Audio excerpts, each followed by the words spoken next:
New Year's Eve meant more to me than the end of one year and the birth of another.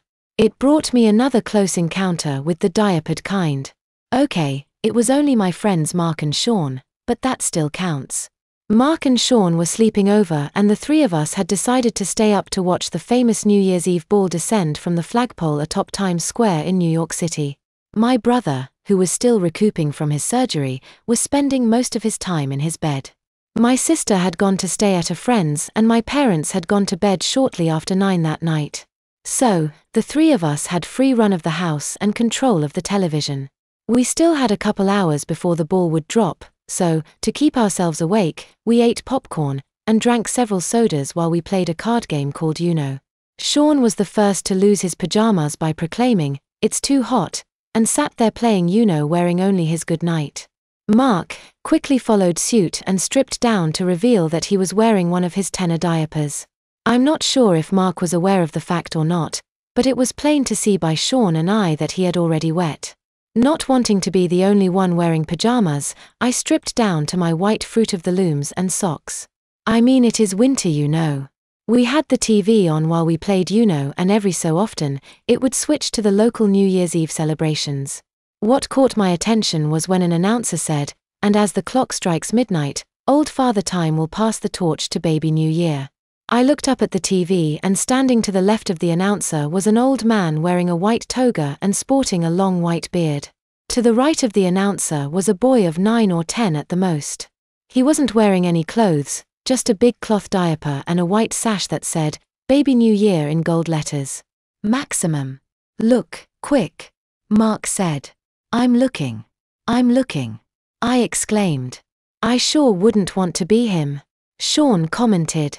"Wait a second," Mark said excitedly, and then crawled closer to the television.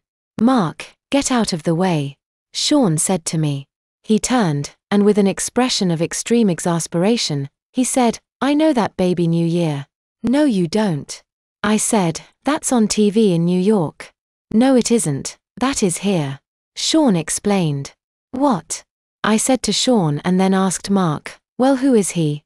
But then, the camera did a close-up on the new Baby New Year and I rushed to the television, scattering our cards everywhere. Holy buckets. I know him too. "What?" Sean said, sounding as though he didn't like being left out. Mark and I were on all fours in front of the TV so Sean couldn't see, but that didn't stop him. With a spine-snapping leap, Sean jumped onto my back and rested his chin on my right shoulder.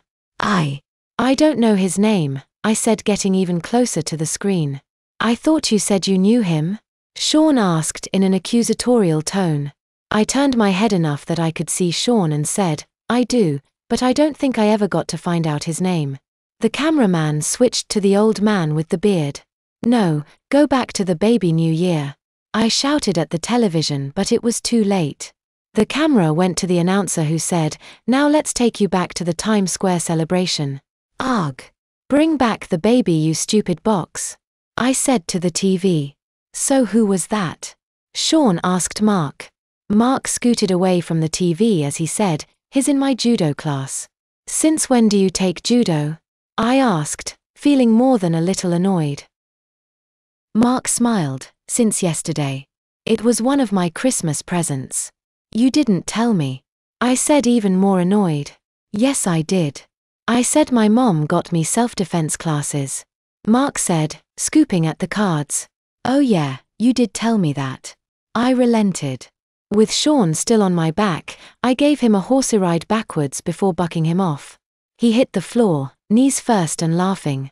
"Hey, that was fun," he giggled and then got this really serious look on his face. "Okay, if one of you doesn't tell me who that baby was, so help me, I'm going to. I don't know what I'm going to do." Sean warned us and then pointed at me with his pinky finger, "But you won't like it." He then laughed again, but I could tell he was as impatient as I was to find out the boy's name. "I met him in the hospital when I had that nasty rash from pulling all those weeds," I then explained. "He had a broken leg and broken bones. Here," I pointed to my shoulders. "Collarbone," Sean offered. "Yeah, that's it," I agreed while giving Sean a playful backhand to the arm. "You know, he was wearing a diaper even then," I said. I'll have to find out his name next time I have judo, Mark said. You better, I warned him. We never did get back to playing cards. Mark needed to get changed, so he went to my room while Sean and I sat watching the television with much interest and anticipation. About 20 minutes before midnight, they switched back to the local celebration for about 5 minutes, but neither the old man nor baby New Year returned. When they switched back to Times Square again, Sean told Mark and I to let him know if it came back on. Though he didn't actually say he was going to go change, we both figured that was where he was going because, when he stood up, his goodnight was hanging down, making it obvious that he'd really wet it at least once and probably several times. Sean was gone a good while, and when he returned, Mark and I knew why he'd taken so long.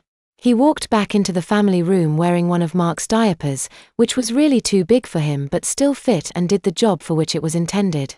I looked to Mark to see if he minded and saw that he was smiling his approval. However, he wasn't smiling at Sean. He was smiling at me, because he knew I was in heaven right then. I didn't think you would mind if I tried one, Sean said sheepishly. You look smashing, I said while patting his diapered bottom.